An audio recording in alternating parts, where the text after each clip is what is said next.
Hello, this is Courage Anakweze, Mama. Curry 58. You project me, Mama. Today, Life and Living is having a conversation with the most beautiful, intelligent, interesting girl that I know. My bestie, my daughter, Sharon Anakweze. This is to celebrate her 30th birthday. So join me to welcome Sharon Anakweze, CEO, Evolve Events, Luxury Proposer. Hey, sweetheart, how are you doing? Very well, thank you. Hi, everyone. Thank you for having me. And yeah, accepted to be the All right. Once again, happy 30th birthday. How do you feel be 30 years? thank you. I'm excited. It's a new year. It's a new season. I'm grateful to God for how far He has brought me, how far He has kept me, and the journey all up until this part and this time. So I'm really excited. It's an exciting time, Derek. That's it in a nutshell. Okay. Uh, when I first shared with you that you were going to come on this program with me, how do you feel? Uh I'm excited for you, but that um I really don't like to be on camera. So I was excited for it, to be honest, and I saw the value in it. I just someone that would like to avoid the camera. So it's a bit of it's a bit of pressure, and it's not really up my alley, but I do it for my mamas. I'm here and doing it. I remember that when I first mentioned this to you. It's like, Mama, no, no, no. It was a straight no, cause again, I don't like to be on camera. I'd rather not. Push yourself out there. Yeah, I know that. I would rather be behind the scenes, talking it out, getting it to work, and having to be on camera. It's okay, but again, so at first it was a very definitive blow, but it's very hard to tell my brother no. So here I am. I first said to you, it was a gift to you, and you said, "Hello, yes, yes, that's it," because it can't something that I don't like cannot be a gift to you or give it to me. It's a gift to you. So this is my gift to you on my 30th. So as also sharing birthday, you did you give it birth, I did coming out. So this is my only gift to you. So, when I later said, okay, make it a gift to me, I said, okay, fair enough. I'll think about it. Thank you very much for honoring me. And I'm really glad. Today, for me, is beyond both of us. It's something that I am looking at that for young mothers, our relationship, our journey uh, can help, can influence, can guide some young mothers and daughters. I know for a certainty that daughters and mothers are not really uh, Best friend. best friends sometimes, but for the longest time, we have been best friends. Yeah, because our whole story and relationship is very different. So we definitely has a mother daughter relationship, or we are more friends than mother daughter, and it has been like that for the longest. I think a couple things helped. First, a couple things helped. So, first was the fact that you were very open all through my growing up years. You could share things genuinely and honestly, and be very transparent about your experiences, your own journey growing up, and also being open to hearing how I truly feel, and not from a place of judgment, not from a place of I know what's right and I know what's better you don't, but listening, being and just being present, being there. And secondly, I think it gave us, me being an only child for a while, also gave us the time to bond because I literally your handbag. So I think that time we had together, just the two of us all the time, pretty much allowed for us to bond on a different that most people might not necessarily, but I think yeah, that's Do you think when you look back now at any time, what are those things that you say, oh, I would do differently as a mother? to be honest. There are not many, and that's not because you're sitting here and I just want to hype you or make you feel good. I keep saying it to you that you were a very great example of what you do right as a mother. You were very present. Like I said again, we don't have the typical mother-daughter relationship. We are more friends than not. Once in a while, the mom in you shows up and you're like, remember, I'm still your mother. We're friends, but the mother parts. It's not too often. So I wouldn't say that so many things I would do differently. If anything, there's many things I will take on and emulate because I see how far I see there's so much good it has done for me in my life. I've always, from the beginning, known that there's love at home. I can always join home no matter what, and that's from like my childhood. I know that I could always be anything to you. So, and I didn't have to hide things. I just knew from growing up like this was a safe space for me, which a lot of people don't typically feel when it comes to their parents. They feel like, oh yeah, you wouldn't understand because parents tend to forget that they too were young at some point, and which is fair because they're also doing it out of love. They're trying to protect their children, but in a bit to protect their children, they kind of alienates the child and try makes the child feel like, oh, you really can't relate to what I'm feeling. But I didn't get a lot of that because at every time I felt like you could relate. I felt like you understood where I was coming from. And in turn I understood where you were coming from. So even when there were times when even in our friendship you had to put your foot down and say, no, this is the way I think it should happen. I didn't take an offensive because there was always true communication.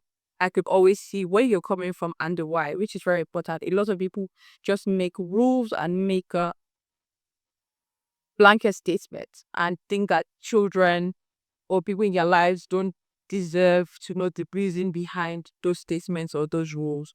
It was never the case with us. So yes, you set down rules at different points in my life, but then I understood why you had that rule and you were genuine. And even the times where in your life you faltered in terms of those rules, you were honest with it and you're like, I didn't do this right maybe when I was growing up or however the case may be. And this was your repercussion. I'm not saying that this would be your repercussion, but these are the likely consequences. If you don't, for example, if you don't read, you will pass. Maybe there's a time in my life where I wasn't as serious with my books, and this was the repercussion for it. And then but I decided on my own, okay, going forward, I would study hard. And when you share those experiences with me, when you're saying, oh, maybe you can't watch TV, you have to read at this certain time, it makes more sense because you're not just making those blanket statements of those blanket rules. You told me why it's important for me to do it for myself. You've also shared an experience of you genuinely not doing the right thing and what repercussion may have on you and why you want to prevent it for me. So it comes from a place of, again, like I said, most parents are also still coming from a place of genuine care. They just don't know how to pass along that message with care. It's like, I just have to be stern. I have to, it's my time of authority, it's my time to shine. Anything I say goes. And the thing is, you're raising human beings and you also want to raise people that have a mind of their own. And you want to raise people that are able to make decisions when you're not present. And it's easy. You think that by always making decisions for them and lay down these strong rules, you're helping.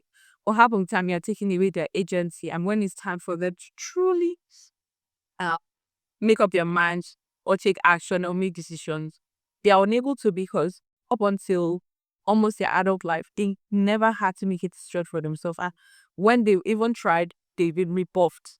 So all of a sudden, now they're adults and you're wondering, Why can't you see to make a decision for yourself?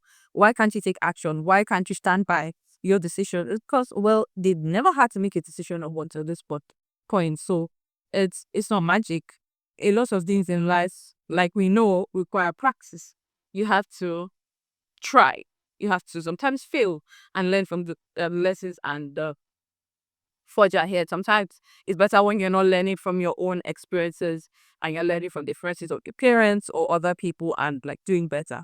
But a lot of life lessons and getting better come from just attempting, come from trying and sometimes failing and picking yourself back up. And that only also comes when parents allow children to try and give them the rule with guardians, of course. I'm not saying leave your children to just go AWire. That's not it. There should be guidance, but then there should be also the room to experience, they used to try.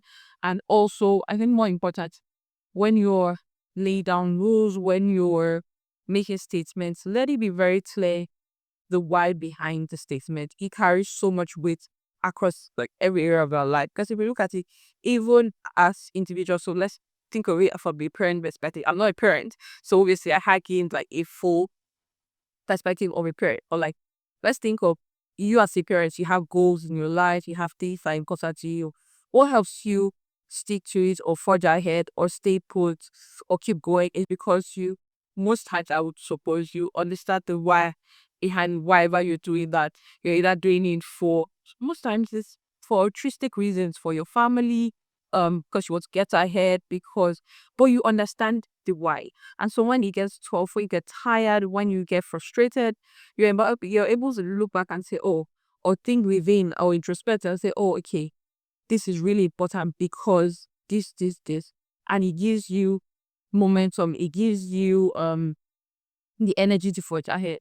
It gives you the stay power. It's the same thing for your kids. When they know, I think I've gone on and on over it, but basically when they know the why, it's just easier to relate. So back to the original question, are there things I would do differently?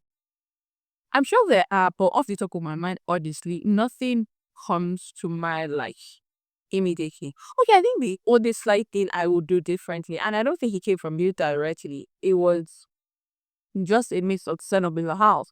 It's like, again, because I was an only child, I didn't tend to, even now, I still to struggle a bit with socializing because I was always with my mom. And secondly, I was always with my mom's friends. So always around like adults, which is nice, which helped. But that means I didn't really socialize with my mates as much. So sometimes in social environments, I'd rather not be. I'd be a very introverted, homely type of person, which is funny because my mother is very extroverted. So it's a very interesting mix. But I also realized that because of the way I was brought up, I did socialize out a lot as a child.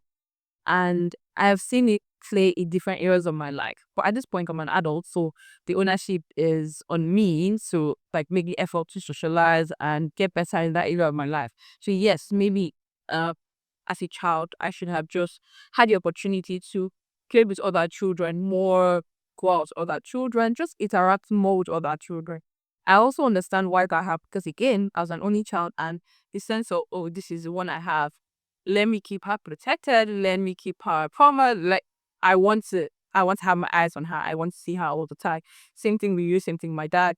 It came from a sense of, oh, I want to protect the one I have. But then it kind of stunted my the socialization aspect of my life. So that's the only thing. Like talk of my mind, I would say, okay, yes, I would have done different people. Other than that, to be fair, on a very large scale, take a great job. Wow, wow, wow, wow, wow. I'm glad to hear that. I want to pick up for something that you kept repeating, which is why. Yeah.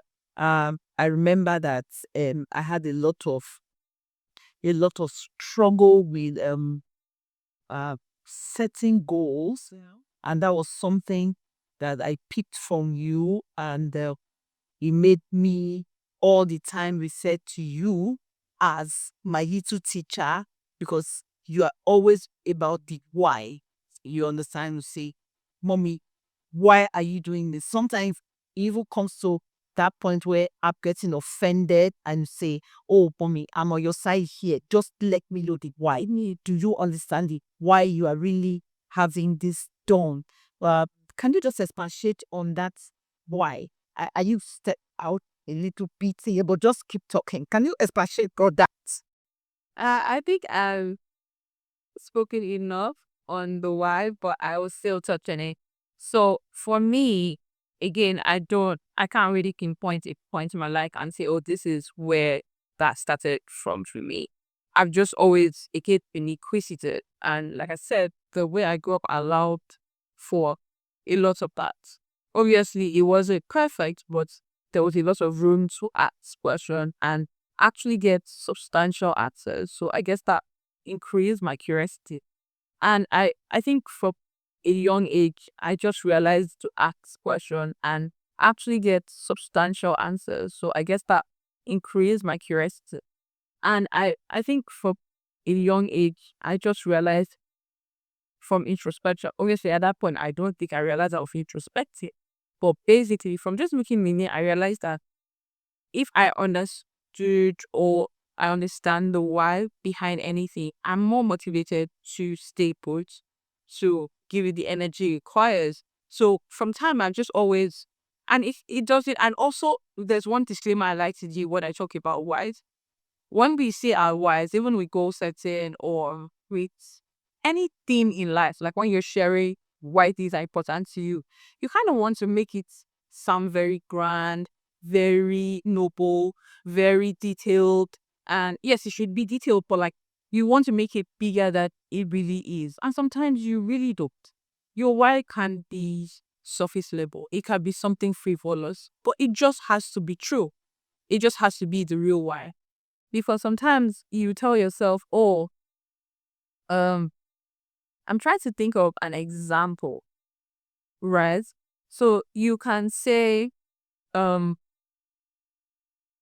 hmm, nothing is coming to mind, but basically when we talk about like our goal and the things you want in life, we want to have, okay, so for example, when who say, oh, they want to be wealthy or they want to be rich, the next reason is, oh, because they want to give back.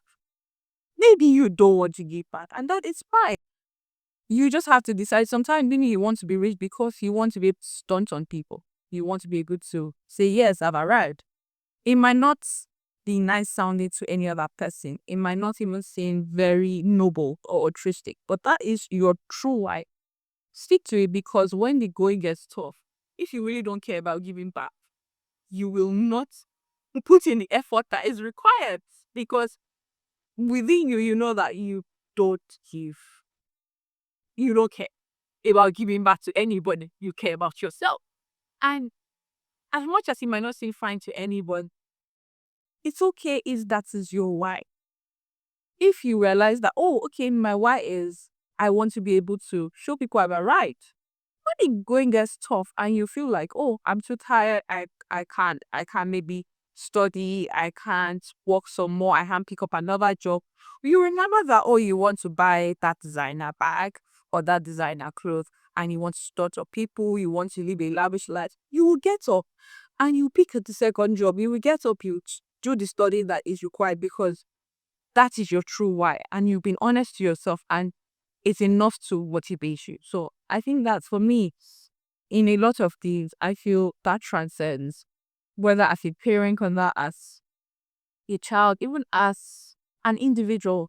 Once you're very clear on your why across different areas of your life, you're able to just put in the effort required.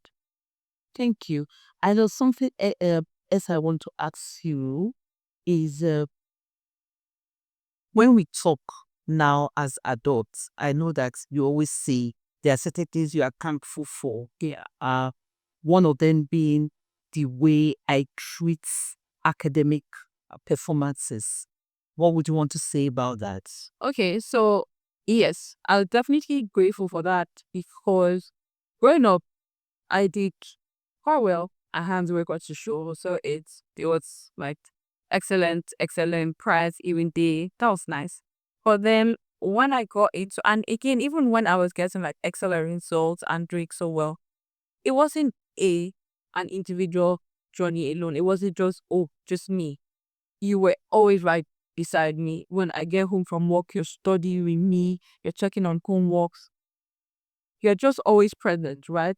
And I remember like when I was much younger, when it was time for me to be, I don't think I read on time. It was one stroke. And I remember us when I could get back in school, apart from any other lesson teacher I could, you were always present to walk that period with me, and that kind of carried to every area of my like academics. Again, like I said earlier, I knew there was love at home. I could always come back with anything, and that thing relates to academics. Anytime I needed to study for an exam or test, we literally prepped together. Sometimes I would laugh and come back and say, "Oh, I even at that time when I was so young, like, did you see my teacher? Did you see my teacher? Did you get a apples? Did you get a revelation?" Because literally everything that I met in the exam hall is something we had prepped, because we would read my books together. We would You would ask questions, pretty much set questions from my what we read. I would answer. We would talk about it. So we had gone over it so much that by the time I went into the exam hall, no matter where the question was coming from, I was super prepared because we had gone over it. And we're not going over it last minute and just exam time. We are doing it in stages every other day while I come back from school. So by the time it gets the class period, if I'm revising, and we did a lot of note taking, note writing, all of that. And that really helped, because there was a time when, like, when I transitioned from primary school into secondary school, like junior secondary school, I struggled for a bit, because at that time, I think even you assumed, okay, I can give you a bit of breathing room. You can handle it on your own. And then it was a very different system in secondary school from what I had in primary school. A lot more subjects, quite a different system.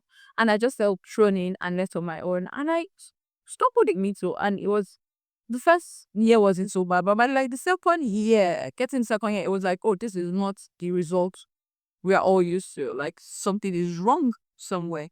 And but because it wasn't a judgment, so it wasn't a place where, oh, why'd you have these results? Do people have to hit? I never got that perspective. It was never that for me. It was always, oh, you've done well, well done. Well, you know you can do better. You know that you have the ability, the capability to do a lot more. This is good, well good. And that's going for you and my dad. Like that was always what I go back. It was well done for what you have done. But we know you're capable of more. What is the problem here? Is there anything we can do? What are you struggling with? How can we help? And that's the honest truth. And after that period where it was quite a short period where it seemed like I was struggling, I was able to gain my footing back, because then he got into his sworn years. I was back to doing all my A's and all of that, because now I had the support. And not only this did I have support, I was like, it was now a smoother transition where I was able to figure out studying on my own. As much as, yes, I still had you, but I was able to now, like, you go like a winning period where I started learning how to study by myself and still know when to ask for help. So I can study, I don't have to wait or depend on you to study, but when I really need help in any area where you or my dad could help, I knew how to say, oh, okay, I have studied, but I would like to go over this with you, or I would need your help with you in this area. And that really helps. And yeah, that's Separation has always been a very tough one for both of us. And the first time you leave home was SS1, when you went to quit college. I remember that I cried for you all week, even more.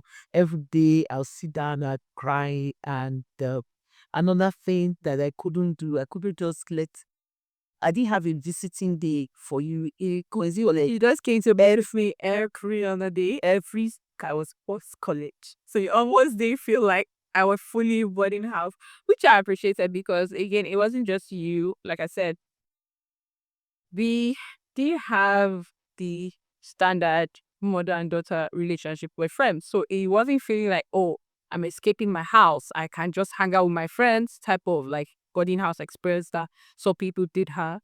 It was, oh, I'm being taken away from my friend. and now I have to be alone in display.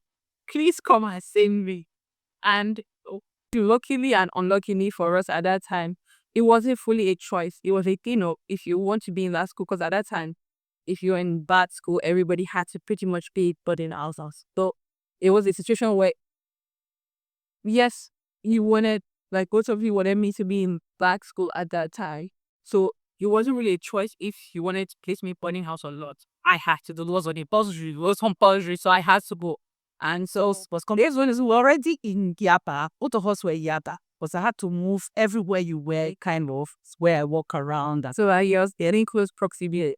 So yes, it was tough on both of us. I cried too, and we just kept crying. But I think after a while, in because like you said, you were constantly coming in between the beach. I don't think you're ending with that part that you did come to visit me at least once. And most times like twice in a week. So after a while, it didn't feel like a complete cut off because I wasn't waiting till visiting day to see you. I will see you every other day. And we were always talking. You drive up to school, I'll come into your car, and we'll just gist.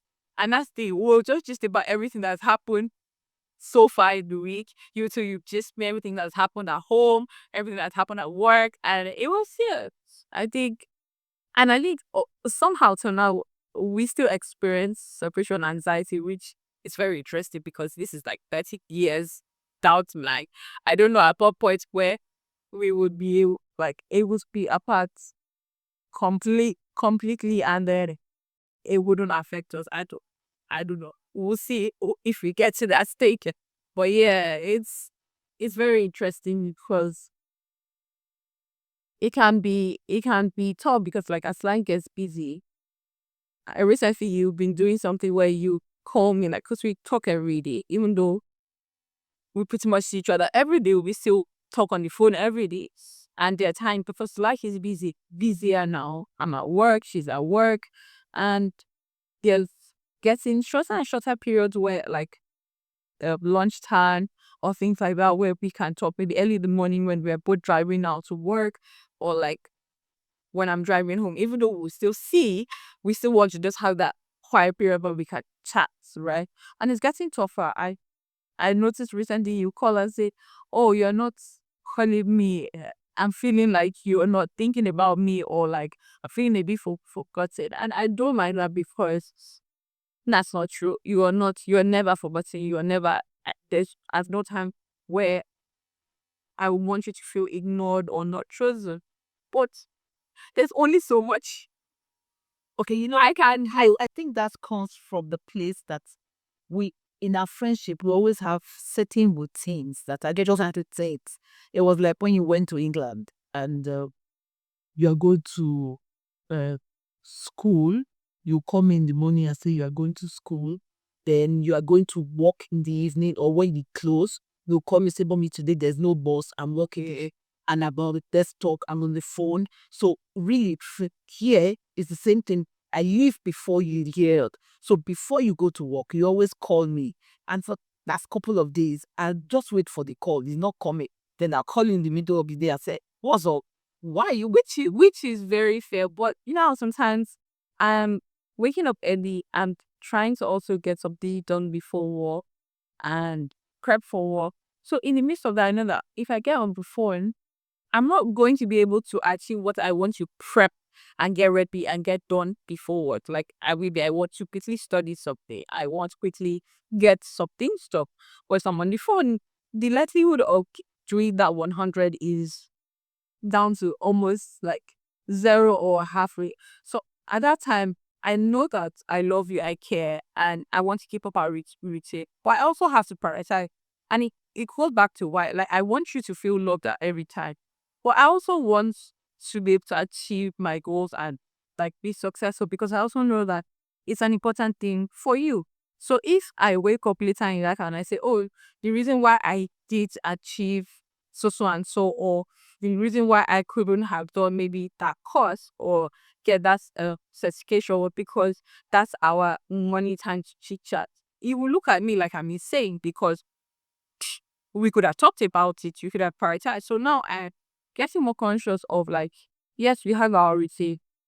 I also cannot just switch off on the routine, but most likely rearrange the routine and keep you informed. So that's one thing, like I said, that we always had going. And I appreciate the fact that you see something happening, you don't stew in it and say, oh, this girl thinks she's so big, she doesn't call me anymore. Nothing like that. You actually call me and let me know, our routine is not what's happening. I haven't spoken to you today. Is everything okay?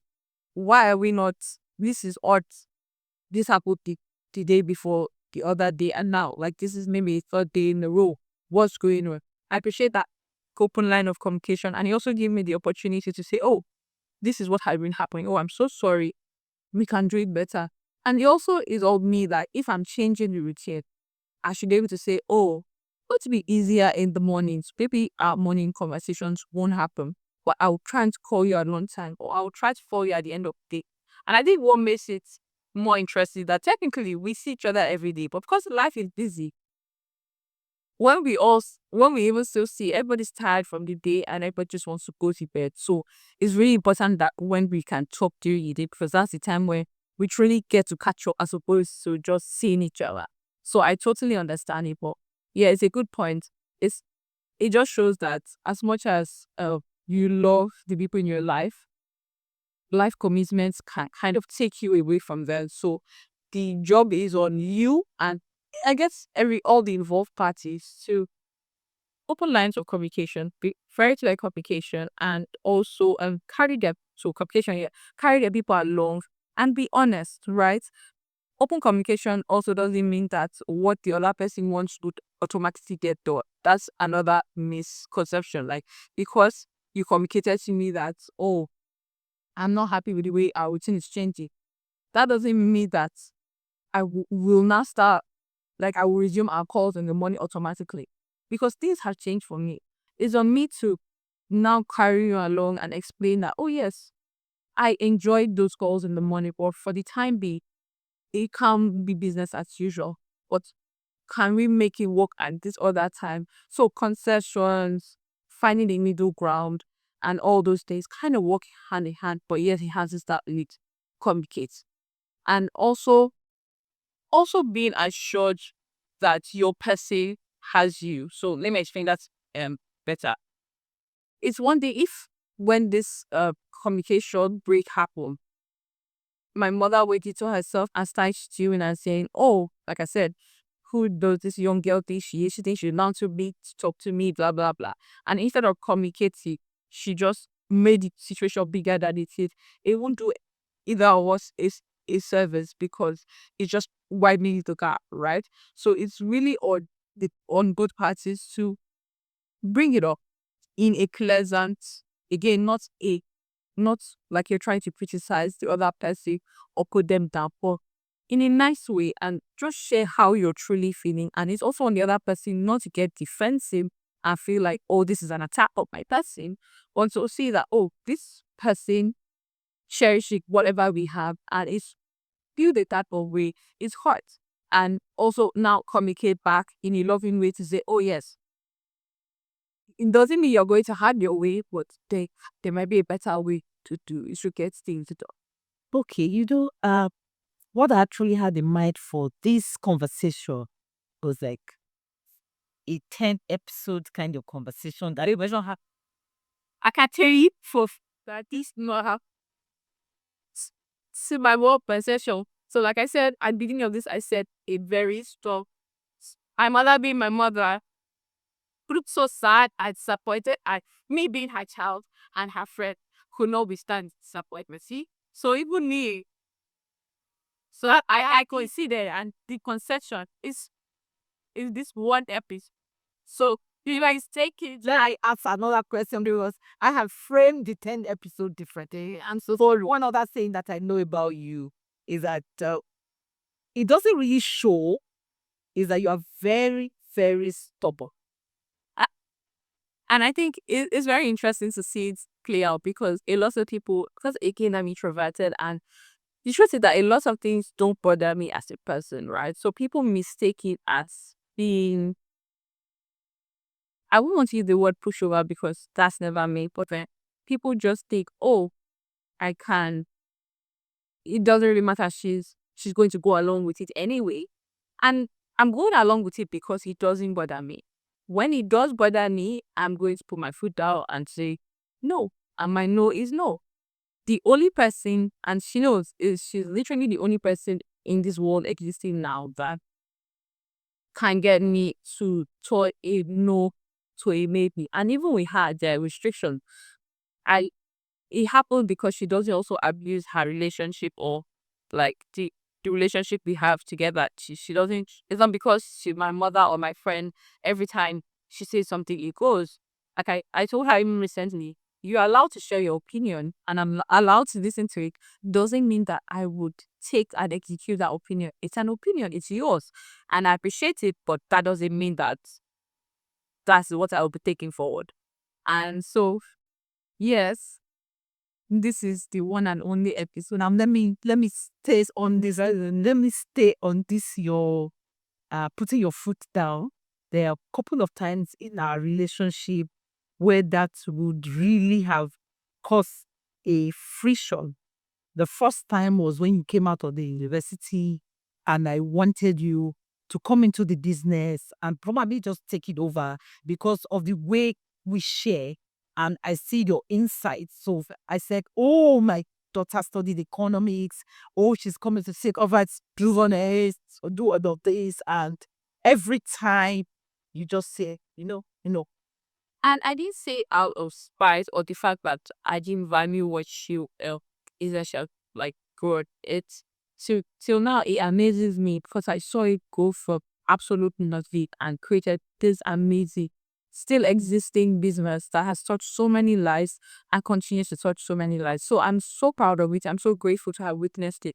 And it has also spurred me on in different parts of my life. It has shown me how possible a lot of things are. It has allowed me to strive for bigger and better.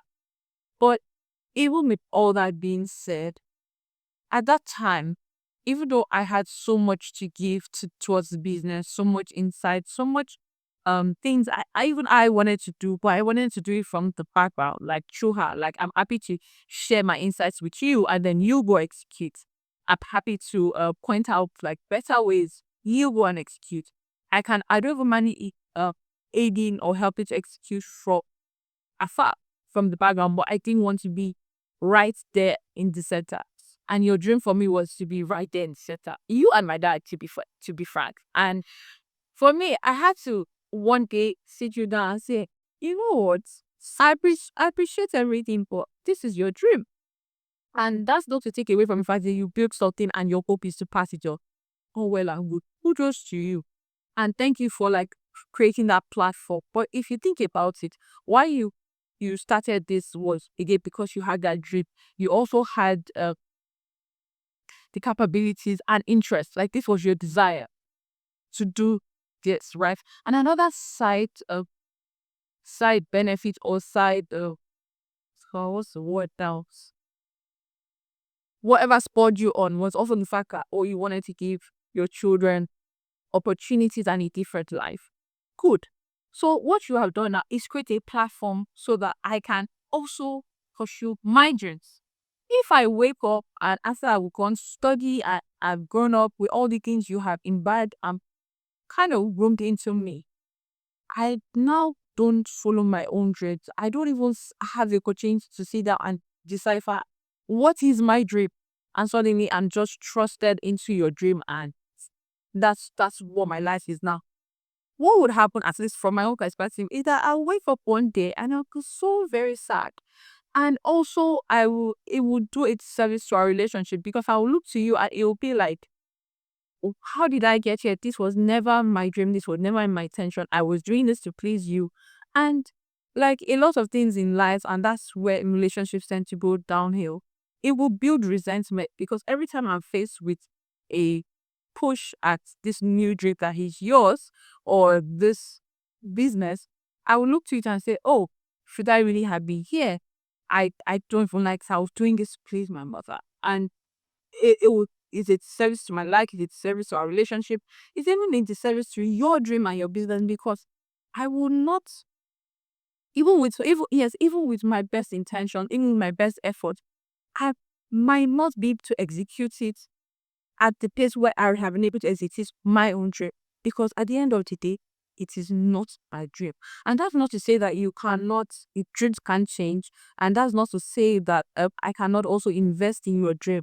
That's not true. I'm happy to invest in your dream. But I wanted the opportunity to first figure out what my dream was. And if there was any alignment with what your own current dream is, if there's a way it merges, is there a way I can take on both? Is there a way where I have to focus on my dream for a time and then pick up your dream at a time? Or is there a way that I should probably start off with your dream because again, it has given me a platform and then pretty much veer off it to mine. But I needed the opportunity to think through it and make that decision for myself. I didn't want to be forced to just pick up your dream because yes, I love you. Yes, it is working out for you, or it is a very amazing dream. Doesn't take away from that, but my point was this is not my dream. It is yours. You were allowed to decide what your dream was, and you gave it your all, and I'm proud of you. Allow me figure out what my dream is, and if peradventure it becomes in line with your dream, kudos and happy birthday to all of us. But if it's not, then I would always be there to invest and also share share insights from the background, but I wouldn't now take ownership of your trip. I'm glad that even though it was very painful at that time, I'm glad I actually allowed you to experiment and came up. Because when you first, I think the first time I was even really, really hearing about event management was when you came on to say you wanted to go do a internship and more that. So I am glad that I let you do that and I saw how that played out in our lives. And I thank you for your support because of the idea. I thank you for your support because at every point in my event journey, you've literally been there. At first, it was a struggle for you and my dad to first accept it because you just couldn't wrap your head around this. Like, I know this is not what you went to school for. I feel like you are even capable of, in that time, greater things. And for me, that is your opinion. Your definition of great is unto you. This felt in line with my own definition of great. And it was something that I didn't even think I would be good at, but I was definitely great at.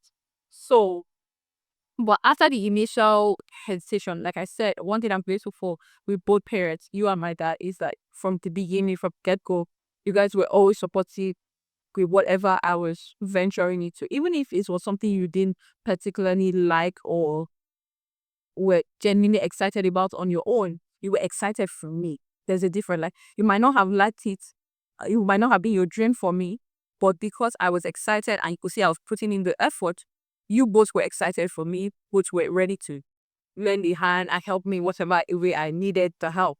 And it it was really, it really helped every area of my life. And like I keep saying, anytime things, whether it's good or bad, I'm always reassured that there is love at home. And it has reflected in different areas of my life.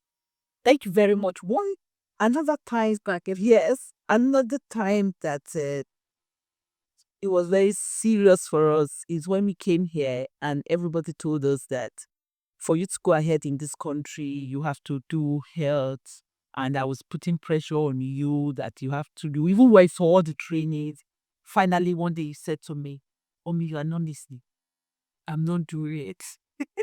Because again, a lot of introspection. I'm always someone that I'm able to introspect. I'm able to figure out what I want to do and why I want to do it. And that doesn't mean that at times I don't do the things that maybe I'm not happy with or I don't like. Sometimes I'm able to concede what I see is important. Me going the health route would have been important or even relevant. So I saw she wasn't saying from a place of just say it made sense. But it didn't make sense for me, right? And it's a very laudable route. She's even in that route. So every day I tell her I'm proud of her. I'm proud of her dedication. I'm proud of her ability to pretty much restart her life in her evening and do it with so much grace, with so much vigor. she constantly motivates me, constantly encourages me, and I see her and I want to be better, I want to do better. But like I said earlier, because you are able to do it, or because it's your dream, or because even if it's not your dream, but because you have been dedicated to something, does it automatically mean I should toe that path? There are so many, ways to the answers, so many routes to the answer. You have figured one route, it's working for you. I am happy. I always just like the opportunity to seek out my own route. And the honest truth is, and she knows, is that I will always give whatever I'm in my all. That's something that nobody has to doubt about me. And if it has my name attached to it, then it has to be excellent. It's how I live my life.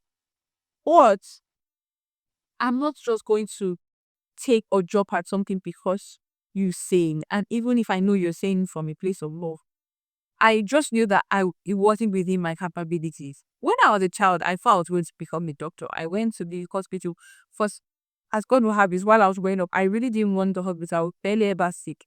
And then I think in junior school, I had to go and get glasses. So that was like my first real image of the hospital. And then just being there made me feel queasy and sick. And the hospital smell, it just unnerved me. And I realized, oh, this dream of being a doctor might not really proceed well, Lord. It's not for me. And from that time on, I veered off into a different path, and I was happy with the path I had picked up. And now we're coming to a new country and everybody's like, oh, health is the way to go. Oh, you might want to go and study to be a nurse. And I'm just thinking that right back from when I was in junior school, I figured out this is not the way for me. And that it doesn't mean that everything has to be your dream. Sometimes you have to conceive and think of what is important. Is everything is not a passion project. Sometimes you have to figure out, oh, this is the way to get ahead. Put your head down and get it done. And it's valid, and also I also believe it's a line of thought to an extent. But let me be able to stand by my decision. Let me not go, even if I finally decide to go into health, which is very unlikely. Let it be that I have come to that decision on my own. Or even if it's your help, or like I am satisfied, I am settled within myself with that decision. Not the fact that I'm just doing it to please you, because the going would always get tough, because that's just how life is. Like, life is a process. Even the seemingly easy way out is hard. There's no easy way. I guess there is not. So if you are not settled in your decisions, if you are not sure of what path you're on, and you're not doing it for the right reasons, and like I said, the right reasons doesn't have to be altruistic, it doesn't have to be noble, but if you're not doing it for the right reasons, you will get to a point soon. Yes, you get to a point where it's not sustainable. And that's why you keep starting things and quitting, keep starting things. And it's like you're going around in a circle, because you haven't done the work of introspection, and you haven't understood what is really important to you and why it's important to you, and why you should sustain past the hard part, because life is hard. And if you were that easy, a lot of us, a lot of things will be different, right? And there will be lots more riches for everybody. Everybody will be rich. Everybody will just be chilling in their expensive houses, their expensive cars. But life requires work, right? So you have to choose your eye. And I always want to have the opportunity and the choice to choose my hand. I don't want it to be trusted upon me or decided for me. Even though if you might cope with love. Thank you so much for giving me this time. Yeah. But before you leave, I want you to talk about the fact that you believe that children are me. You had this that showed you children are me. I was about to say that was her last question before this question. Advice. Yes, I believe that children can be mean, and I believe that children sometimes are even meaner than adults. And technically, the mean adults are the children that were mean. And why it was a child form is that it feels like children are mean without cause. Like, they just wake up and decide to pick on any child as stretch it to the worst possible point. And you're looking back on your childhood, and I'm wondering, why would this any child at that time think of something so wicked, something so evil, that even you as an adult, when you think back to even in a pattern way, you wouldn't want to do it, even if you were an intentional care person. It will seem like exchange, or a child will consider it as selling cheap. So I don't know. I believe that children are amazing. They can be such joys to be around, such joys to be with, but they can also be. And please, parents, please, show your children love at home so that they can also exhibit that love outside. Because when